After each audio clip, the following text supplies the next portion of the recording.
We've been looking at this series called Connections, and we've been sort of all over the place because, as you know, your mind makes random connections. Actually, I started this story with a random connection that actually wasn't even real, but my mind made me think it was real, and it just wasn't. So we've been all over the place. We've looked at our connection to the world. We've looked at our connection to nature, and how we are connected to God through nature and different things like that. We looked at our connections to the rest of humanity, creation in general. We looked just generally at our brain and how powerful it is and how it is built to make connections. In fact, we think, who knows, but one of the things that separates our species is our ability to make connections and build patterns and make conclusions and decisions based on those patterns and what we expect to hear or to think or to will happen because of the decisions that we make. I was listening to someone talk about music the other day, and they were talking about the reason that we like music. I have no basis for this claim. I just heard this. It sounded nice, so you get to hear it too. That's how some of these things work. And they were saying that our brains like music, and actually there's a huge amount of activity level in your brain when you listen to music. But to go beyond that, what we like about it, and the reason we tap our foot, is because our brains actually enjoy knowing what is coming. Pretty cool, right? And so, whether it's true or not, again, I have no idea, but it sounds nice. And so we enjoy being able to predict what's coming. And that is part of what sets us apart, is being able to recognize the connections, the what is to be expected, the process of things and stuff like that. And one week we actually just said, okay, listen, you're supposed to think. Don't turn your brain off. And we spend our time thinking. Well, it's time to turn our attention. And this is what I want to do today, is just to tweak our attention in a different direction in using these different connections. Okay, so our brain is powerful. Big deal. Okay, so we're connected to the world. That's nice and lovely. And when I go out into the world and I see nature, it sounds nice and I get to have that fuzzy feeling. But what do you do with that? What's the point of that? And if we're not using our brain to make the connections and to provide back to our faith, then it all is pointless anyway. Like, it all sounds nice, it's happy, hunky-dory kind of thing, but it doesn't serve any purpose. And so this morning I want us to move from sort of, oh, that's cool, into, okay, what do we do with this? How do we let this inform our faith? And maybe that's just the point. Maybe just hear that statement again. Maybe just let those connections inform your faith. A couple of stories before we get too far along. Sometimes this takes practice. We're not just great at things. Sometimes we don't want to do things. Sometimes we have to learn how to do it. Sometimes we want to do it, but we have no idea what that looks like and stuff like that. So sometimes it is about simply just saying yes to things, even when we don't want to. Last baseball season, I signed up to coach my then 5-year-old son. And I thought, this sounds terrible. Actually, I had made the mistake with soccer. And I thought, I don't think I should do this, but I want to coach when they're older and when they can actually play and when there's games and things are fun or competitive or whatever. And there's actually skill to it and you can run drills and things like that. And I think that if I want to do that, then I need to start now, or I'm not going to have sort of the ball cred to do that later. So I said, okay, I'm going to coach. And I'm not,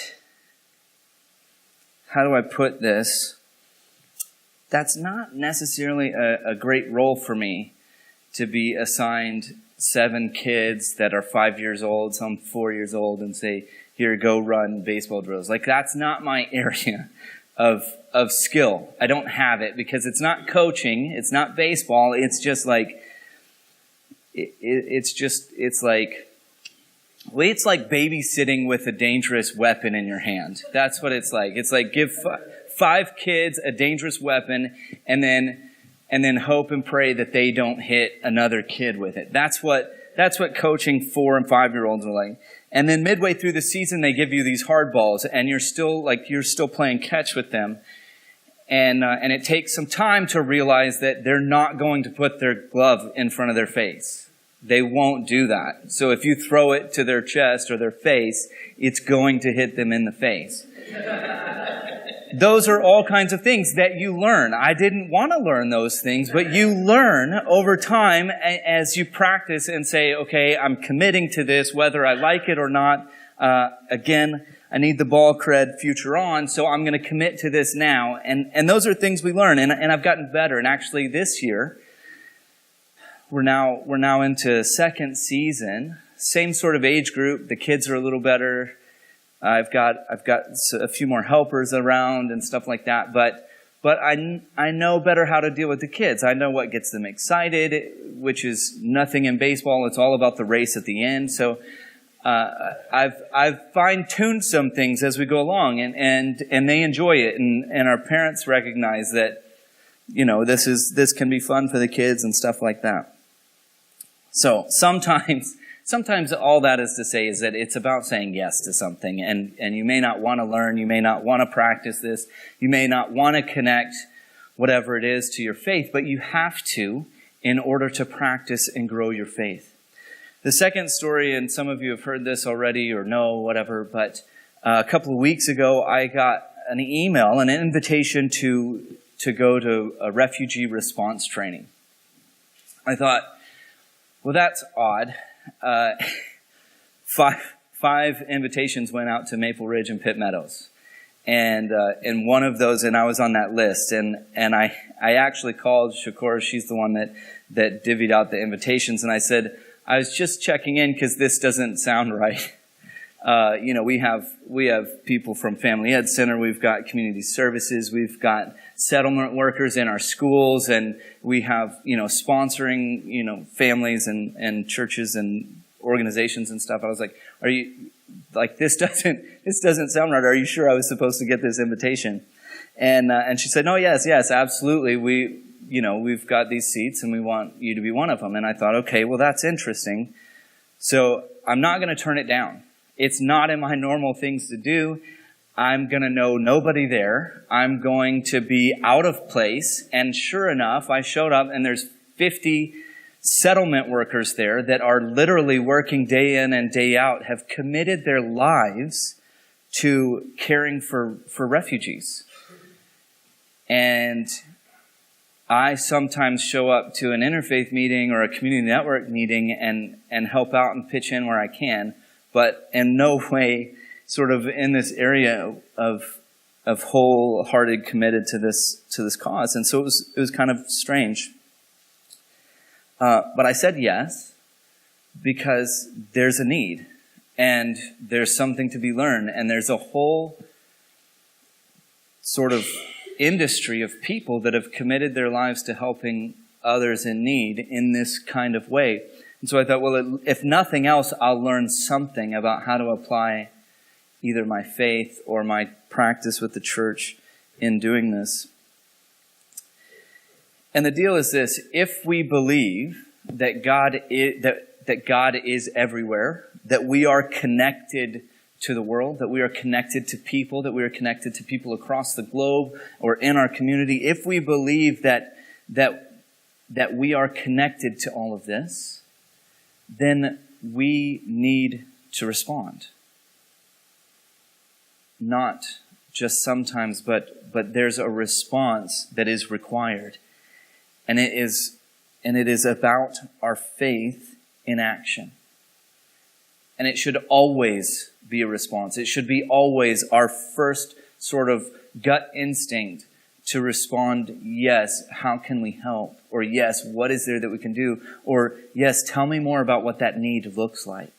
And that's what these people are doing every day of their life, is they're focused on this population of people that is in great need.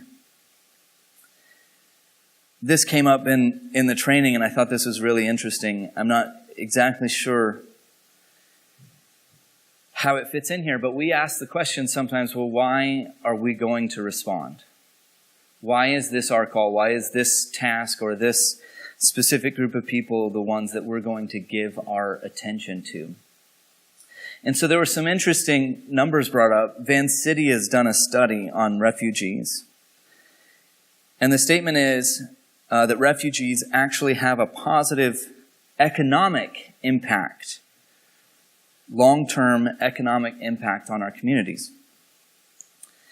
Which begs the question, well, we should get those numbers out. What do those numbers look like? By 2035, Syrian refugees will contribute $563 million to our local economies.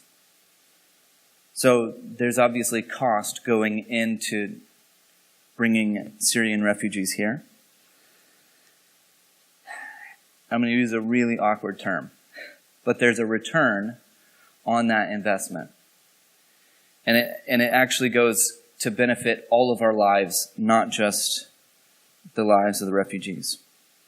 Refugees in general are more likely to start a business, 30% more than the general Canadian population. They're more likely to be self-employed. They contribute to economic growth through goods purchased, through general family life, all of those everyday things, and they're quite driven. And we have sort of this approach that here's a people that really needs us. And we get our Christian voice on and we go, God loves them and we really should be helping them. And there's some sort of balance here because yes, they're in need. And yes, we should help. And yes, we should take action when we see the need. But also, they come with great amounts of tenacity and skill and life skills that we have no comprehension of, that we can't fathom the kinds of skills that they come with because of the things that they've seen and done and experienced and survived and pressed on through. And so there's this weird dynamic I'm trying to fight between here, which is, okay, how do we sort of attack this return on investment kind of argument versus how do we just say, like, we should care and love and be there? I can't resolve that for you. Good luck. But that same story shows up in the biblical message. What's fun about this in terms of refugees, and so maybe we don't, probably at some point, but maybe we don't focus a whole sermon on refugees at any point in time, but because we see that connection point in our life, we see the world happening, we see the news, we see stories about Fort McMurray or about people being oppressed or about lives and millions of people that need a home country. Because of those things, we have to make the connections back to our faith. And that's what really understanding that God in the world really does. That's what really understanding that we are connected to all of humanity as creation of this benevolent God. One of the lines in the Old Testament or Hebrew Scriptures is, because you yourself were once aliens in a foreign land. And that sort of quote or that piece of the story shows up over and over again. Dozens of times we hear the basis for the reason that Israelites are to be holy and to be loving and to be caring and to be gracious and merciful to their neighbor is because, don't you remember that one time you also were aliens in a foreign land? We lose that sense. We've talked before, we don't have many connections to our ancestry and generations upon generations. I think Nathan brought it up one week and how the perspective on a generational influence is totally lost today and was so significant in the Hebrew people. And it's true. And one of those things is that when you tell stories about your ancestors, how many of you tell stories about your ancestors? Not your parents, but your ancestors. One. Dude, I don't even know how to respond to that. One. But this was their identity. This was their culture. This was their people. This was the story of their identity. And it would begin with telling a story about how they were foreigners in a land that treated them better than they should have. They were foreigners that should have been oppressed, and God protected them. They were aliens in a place that they shouldn't have been. Over and over again we hear this. Abraham was an alien. Israel wandered the lands. They were foreigners in Canaan. God looked after them. Other communities looked after them. They were cared for during times what we would call a refugee, somebody that left their community because of famine, because of war, because they were removed after war. All of these things were part of the identified culture or story of these people. We've lost all of that. Because we say, well, I'm Canadian, or I'm American, or and with that statement comes zero identification with oppressed ancestry. Now, if we were still the storytellers that we once were, we would still be telling stories about oppressed people in Canada. We would still be telling stories about the nature of battles hundreds of years ago, thousands of years ago. But we lose all of that, and I don't know where that happens exactly, but we lose all of that in our single generational thought process. But this was part of Israel's story. This was part of, to be honest, this was part of God's story. That God heard people suffering in a land that wasn't theirs. And God stepped in. And this is how they begin their story. God stepped in and saved us and brought us out of the land of Egypt.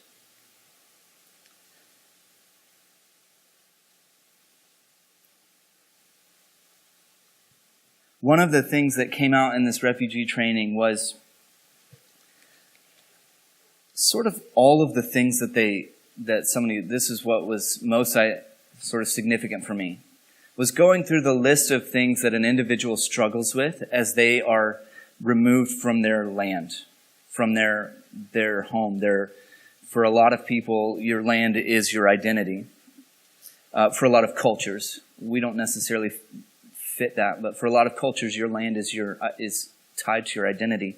And so when you're forced out of your land or out of your home or out of your space and your community, there are a lot of things to go with it. Not only the trauma of what caused that, whether it's, famine, hunger, war most often, that you have to leave your community for the sake of your own life, for the sake of your family's life. The things you do to get out of that space.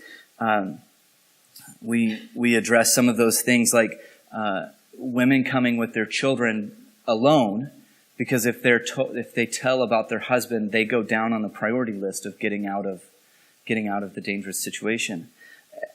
So you're separating families for the sake of saving yourself.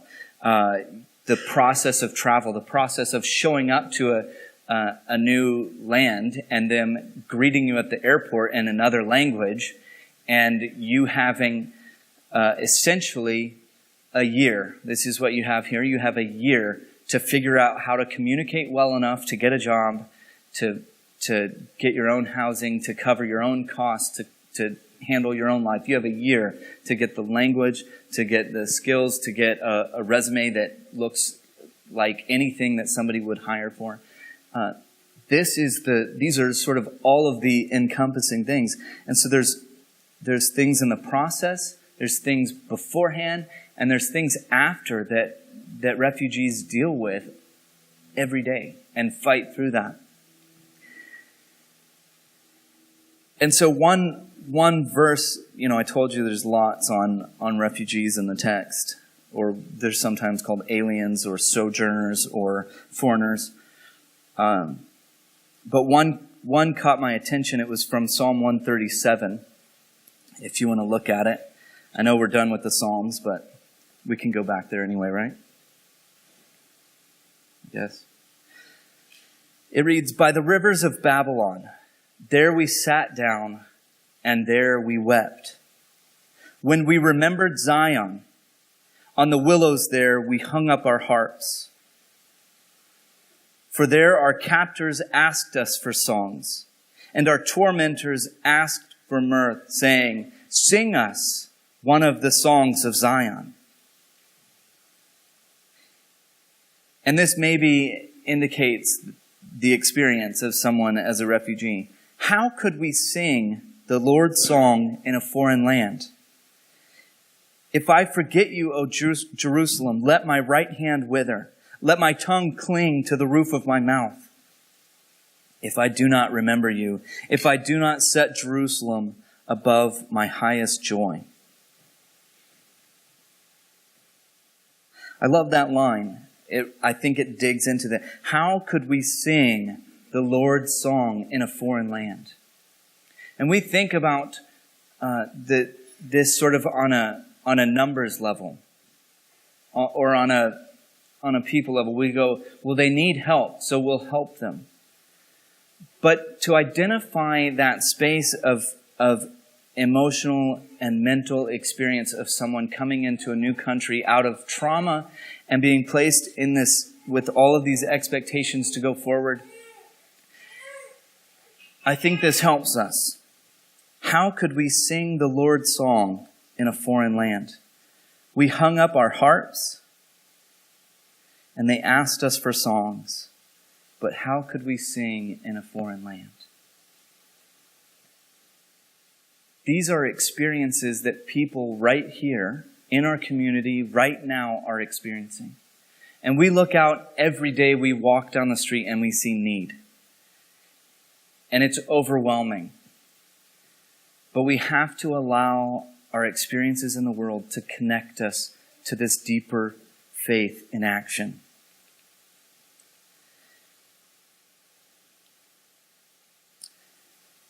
Jeremiah tells the people, if you do not, well, this is God speaking, if you do not oppress the alien, then I will dwell with you in this place. That's how significant aliens are to God and God's people. That there's an ultimatum by God placed on the alien. Ezekiel, "The aliens shall be to you as citizens, and shall even be allotted an inheritance." You see, all through the scripture, God calls us to care for those in their darkest moments, in their darkest need. And that's, we're not even into the story of Jesus yet. We're going to move into the story of Jesus and see this just compounded in complexity and reality and depth of love for the other. But our call is ultimately to make those connections between what we experience in our world and to our faith.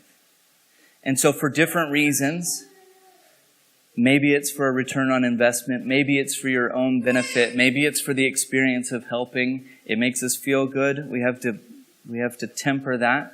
Maybe it's for just simple calling. But for whatever the reason, we have to figure out how to make the connections and be emotionally invested in the lives of people in our community. In need and in joy, in the good times and the hard times. That is what it means to be connected through God to people around the globe. I wish I could tell you what to do with all that. The point is to make the connection, and we all act on that in different ways, right? We all have an experience. We have a community here. We have resources. We have people willing to get up and do things.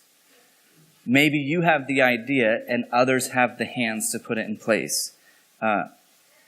Something as simple as a lunch or a barbecue to invite newcomers to Canada here, just to be a welcoming community.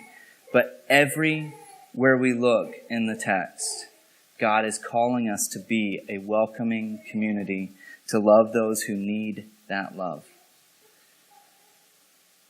I think that's all I got. We'll just leave it there. Bring ideas, though, and we'll talk. And we can find ways to take action, but the point is, if we don't connect the reality that we see in the world to our faith here, then we won't take action at all. So make the connections and take steps forward.